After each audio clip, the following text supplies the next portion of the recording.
Okay, it's 8 o'clock. Welcome everyone. And tonight, I'm delighted to be here, healthy, and I hope all of you are well.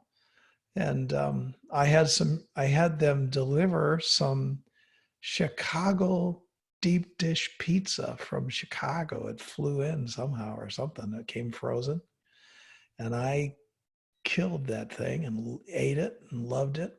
And I'm a fat, happy man. So anyway, tonight we're good. Father Paul is going to be sharing with us. And so let me just knock it over to you. Welcome to everybody. Father Paul, how are you doing, man? Are you still a Christian? Today, yeah, this evening. Awesome. Well, this ended up being kind of a last minute thing, but Kyle, for those of you who were on the call last night, Kyle Wester, did an awesome job. I thought the stuff that he shared about engaging conflict, and especially for those of us with kids in the home, super, super helpful. But we kind of just barely mentioned this thing called the Enneagram. And so I just wanted to spend a few minutes. I mean, some people dedicate their lives studying the Enneagram and learning the ins and outs of it. And so, I mean, what we're going to basically be able to do here in 15 minutes is just kind of give the briefest of overviews. But what I want to do Let me is, ask this, Father Paul. How many yeah, have heard of the Enneagram or done any Enneagram work? Let me see your hand if you have. So most of it at least have a sense of it. Good, good, good, good. Okay, great. awesome. That'll make it easy. So yeah, for sure. That's super helpful. Really what I want to do is give a bit of an apologetic for it. Again, walk through some of the mechanics, like how this thing works and how it fits together. And then some really helpful thoughts for us as we start to navigate what number are we? How do we locate ourselves on this whole thing? Because I think there are some ways that we go about this that are helpful and some ways that are a little less than helpful. So for anybody who's not familiar, it looks like most everybody is, the Enneagram is this ancient personality typing system. Tracing the exact origins of it can be really, really tricky, but it's been around for a really long time. Um, the goal of the Enneagram is to help people better understand themselves and to help better understand one another. To give a little bit of some validity to this, the Enneagram has been used by companies like Motorola, the Oakland A's baseball club, the CIA has used it. A lot of clergy use this with spiritual direction and in dealing with people on those kinds of levels. Stanford University, Georgetown University's business schools both use it. So this isn't just kind of one of those flying off the shelf, self-help kind of ideas. This is something that's been around for a long time. It's been really helpful in different institutions. And the goal of something like the Enneagram, something like a personality typing system, the whole goal and the purpose of it is compassion. It's so that we can have compassion for ourselves as we try to navigate some of the moments of health and strength and security, as well as compassion for ourselves when we start to notice ourselves sliding into these tendencies of stress and unhealth. Flannery O'Connor has this great line that says, accepting oneself does not preclude an attempt to become better. So I think one of the temptations with something like the Enneagram or any personality typing system is that we understand ourselves and we see some of the pitfalls and we just use that as an excuse. And so for me, where I find myself here on the Enneagram, one of my deadly sins as an Enneagram 9 is sloth. Now, it would be really easy for me to show up late to every meeting, to procrastinate on every project I'm working on, and simply say at the end of the day, well, I can't really help it. I'm just a 9. That's not what we're supposed to do with this. Understanding these kinds of things about ourselves should actually motivate us to actually changing some of those things about ourselves. And I do absolve you. which I need often, right? Um, so again, it's not this approach that this is just who I am, so you have to deal with it. It is accepting some responsibility for these pitfalls that we find ourselves in.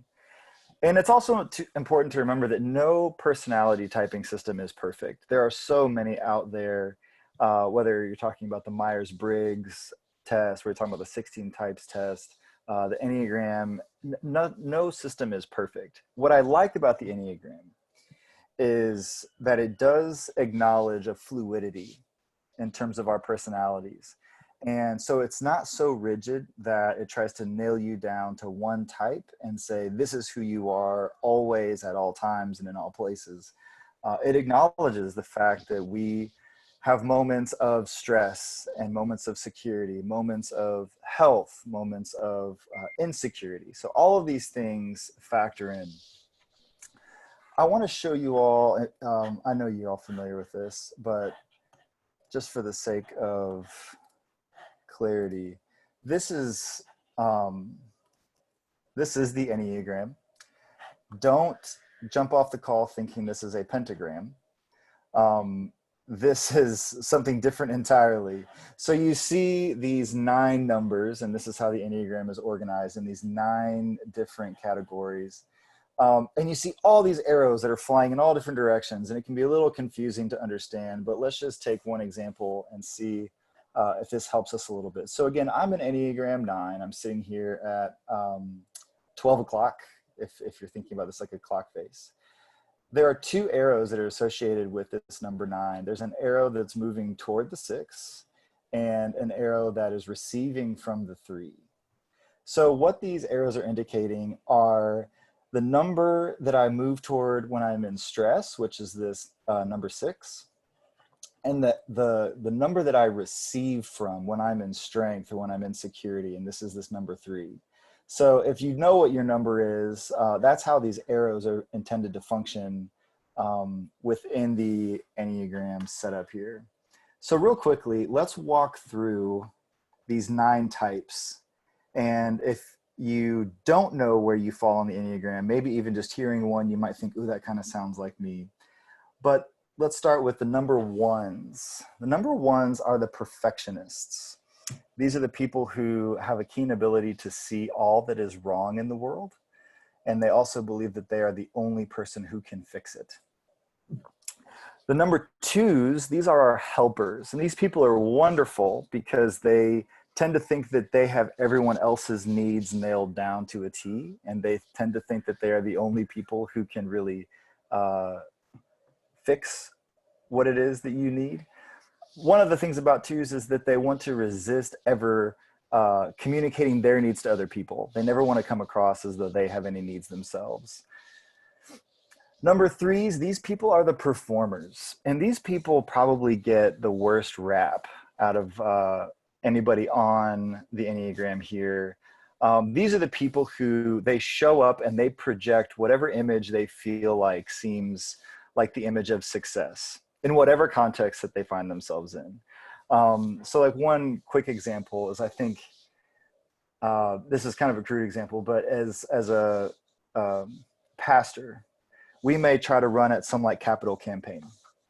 And so we, or a business would do the same kind of thing, right? And so you grab somebody whose focus and attention and drive is raising money. And because that's the specific job that you've tasked this person with, if they're an Enneagram 3, the only thing they are going to care about in your context is money. And they're going to do an incredible job. But at the end of that whole project, one of the things that's really easy to do is to go back and to criticize and say, man, the only thing that that person cared about was money.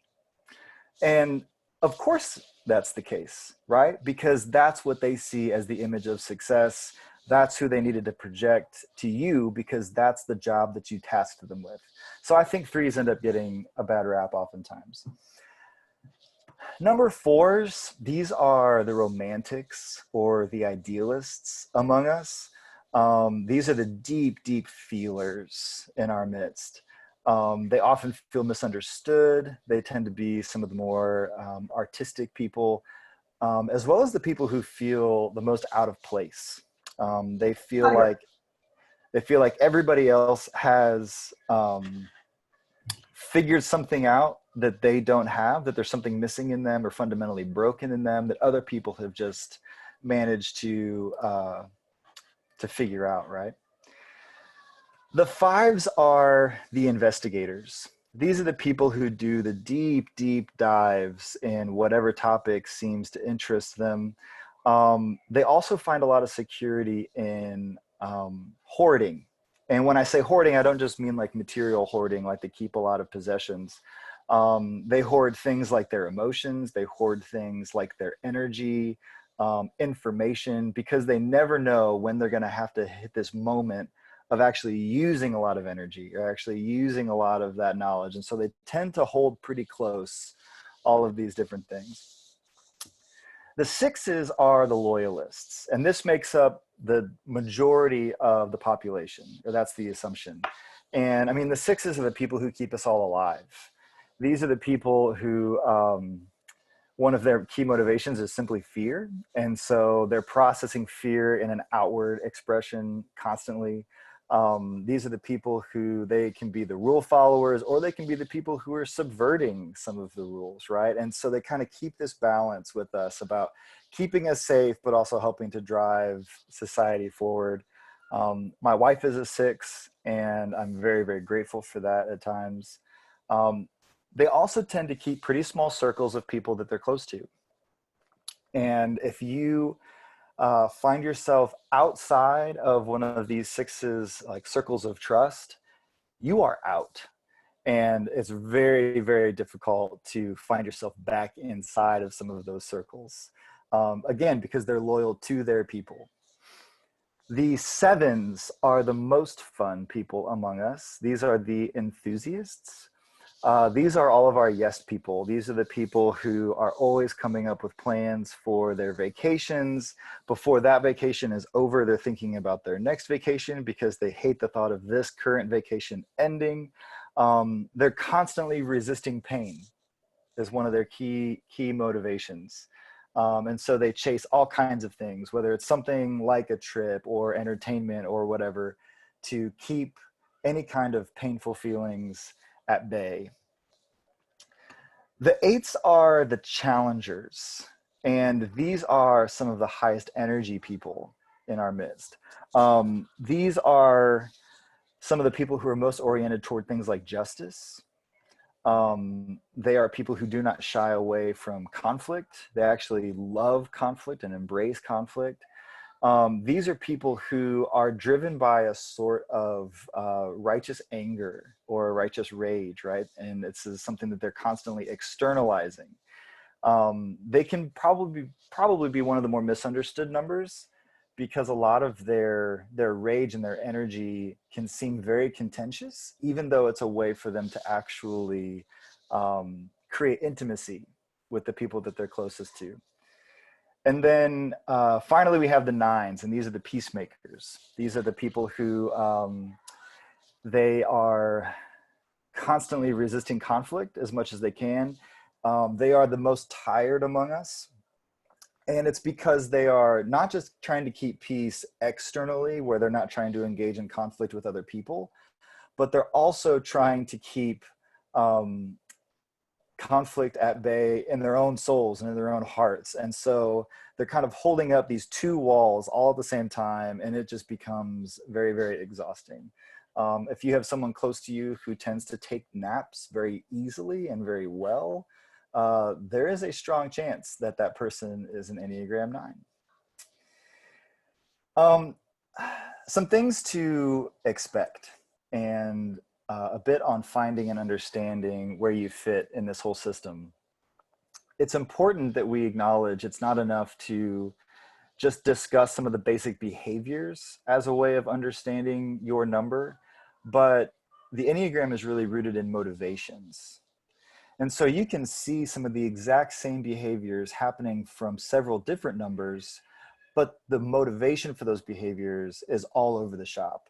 So, for example, um, you may have a number of different people who are climbing the corporate ladder. right? But the reasons that they're doing so are very different. So if you have an Enneagram 1, a perfectionist who is climbing the corporate ladder, they might be seeking advancement because they've heard that only people in these top management roles actually have the authority to fix the countless problems and the countless imperfections that they see within an organization or an institution. So that's why they're trying to climb or seek advancement. Enneagram 3s, they would be doing it just because the corner office is the thing that looks like success, right? This is what we're supposed to do. I want other people to think that I've got my stuff together and that I'm successful. So this is what I do. I climb the corporate ladder. And Enneagram 8s would do it just to see who's stupid enough to try and stop them, right? Like they're just doing it to run people over, and you want to get in my way. Well, let's just see if you can actually do it. So don't just think about the whats. I think we also need to focus more on the whys. Lastly, this may be hard to swallow too, but understanding the Enneagram and finding out where you are located, it requires us to be a little more in tune with our negative attributes than our positive ones. And so if you do any kind of study, any kind of dive into this whole system, it's going to be pretty painful, at least at first, because we are so much more in tune with the negative attributes of ourselves than we really are our positive ones. And so no matter who you run to, whether you bump into Ian Cron's book called The Road Back to You, which is a great introductory resource to the Enneagram. Richard Rohr wrote a book back in, I think it was 1989, called The Enneagram. No matter where you go, it's going to feel very, very negative. A quick story about that: as I was first being introduced to the Enneagram, I was just flying through this book that was going through all the different numbers and all the motivations and their fears and all these different things. I got to the chapter on Enneagram 9s, and it took me about a month just to get through that chapter because it was so painful. Every time I would open it, to be like, oh my gosh, like this is reading my mail in some of the worst ways possible. And so again, some of this is going to be hard to swallow if you are interested in exploring some of these things. But at the end of the day, it is about compassion. It's about understanding ourselves, and it's about understanding other people. Some of the closest and most important relationships in my life have been deeply affected by this process and by understanding what they're motivated by and how we can resolve conflict in ways that are healthy and actually move both of us towards security and health and wholeness. So finally, I want to just give us this quote from John Calvin, of all people. And he argues that nearly all wisdom we possess, which is to say true and sound wisdom, consists in two parts: the knowledge of God and of ourselves. And so I think there's something right and there's something wise and there's something important about us taking these kinds of steps, about doing some of this hard work of understanding ourselves. And in the process, we will actually come to know and understand and learn more about who God is in the midst of it. Thank you, Father Paul. That was wonderful. I think one of the strengths, it'd be interesting to see if you guys think you, or if you kind of just figured out what number you are. I'd like to kind of go wave at me because I'm just so curious about what you think you might be. But 9, what else? Yeah, show me what you are. And we got a 9, yeah. A 2, 4, an 8, a 10. Jason Swanson is a 10. Misty, you're a 1. Elsa, what do you think you are? Have you ever taken that? Yeah, you must be a 10 with Jason. 2, a 4, 5. You're 1, 2, 3, 4, 5. You're a Bella. You think you're a 5? A 4. Interesting. And then a 3 over here. Yeah. Paul, right? And over here, what do we have? Devin, you're a what? A 5? 6. And a 4. And Crystal, what are you? Do you have any clue? Okay. Wow. Sweet. Oh, Rachel, you're what? A 9? A 9. Wow. Jim, do you guys have any sense of what you might be? Have you studied any of that? No. You're just a Christian. I'm a 7. Surprise. Hate pain. But what's interesting is getting under pressure. I love the how you become. What I love about the Enneagram is it shows you what you are when you're healthy and what you're receiving. And for me, that would be, as a 7, that would be the energy of digging into things, which I love to do. But when I get tensed or stressed out, I become a 1, a perfectionist. And so, just to give you a sense, I mean, that's so much work doing what we're doing. I mean, doing live services versus all this stuff that we're doing, preparing for Sunday mornings, and then doing some of the things we're doing like this. Oh my gosh, days spilling into each other. So I just did it where we're in the middle of doing this catechism class for people that want to be confirmed. And in the process of that, I do a podcast in preparation for it. It's about a 20 some odd week thing. So the first class we did, what week are we in, Father Paul or Misty? I don't know what week we're in. 14. 14. So there's another dozen or 10 more. And so this week was on the episcopacy, which is on the notion of ministry and that kind of thing. So I'm trying to dig into it. And the more stressed I get, the more detailed I'm getting. So I literally was supposed to have this podcast done I was working on it last Friday. And it should only take me, 5 hours to prepare it. I have been working since last Friday, and I just finished recording it this afternoon at 5:30. And I was just like, the perfectionism was raging against my mind. And so anyway, so I was supposed to share tonight, and I said, Father Paul, will you share? So anyway, I have to get healed. So anyway, we better just close this up while I cry in my. Oh. I wish I had beer here, but I don't. All right. Anybody want to say anything or comment before we go? I'd like to say. Yes, Barry. Yeah, I'm an 8. She tells me. You can tell by all of our arguments throughout the day. Nice. No. Anyway, I do have a question. It is legitimate. What is the name of the book? Is it being written? Is it written, available, et cetera, et cetera? Yeah, there are a number of resources out there. Barry, do you see the chat here on the side of the window?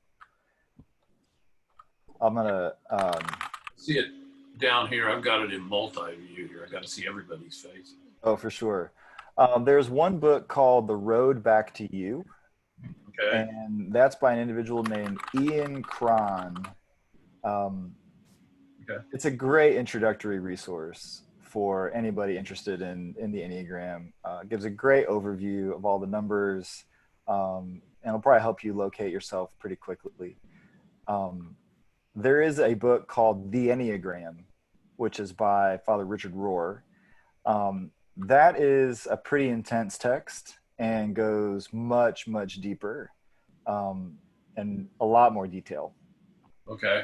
Than Ian Cron would. There's another individual named AJ Sherrill who has written a book. I think it's just called Bishop Ed. You might remember. I forget it. I forget what it is too. Yeah, but if you Google him, AJ Sherrill, SHERRILL. He's a friend of Sanctuary, so he's been around. Yeah, we've got a couple of them here. Yes. Oh, good. Yeah, good. Just was wondering which one you were talking about. I thought there was one gentleman that spoke one night, and that was AJ. He's writing a book. What is his name? A.J. Sherrill. That book is called Enneagram in the Way of Jesus. Enneagram in the Way of, thank you, Rachel. That's the one. That's okay. Yeah. Enneagram in the Way of Jesus. Okay. Okay, beautiful. Just in, what, March, early March, I guess, on our trip to Detroit. Yeah. That'll be quite interesting. Okay. Thank you very much. You are welcome. All right, everybody. We're pretty much out of time. Tomorrow morning on the 8th, we're just doing the Book of Common Prayer. We'll be finishing out this week, Monday through Friday. Then we move next week to Tuesdays and Thursdays, and then doing what's called Compline on Monday, Wednesday, and Friday, which is at 9 p.m. If you're up that late, it's just a prayer office that lasts about 10 to 12 minutes. And so we're sort of shifting to that. I hope you're all doing well. I guess we're trying to figure out what reopening America looks like and hoping it won't kill us, right? So anyway, we hope that you're doing well and we love you. Godspeed to you. The blessing of the Lord be on you. Amen. Have a great night. Thank you, Father Paul.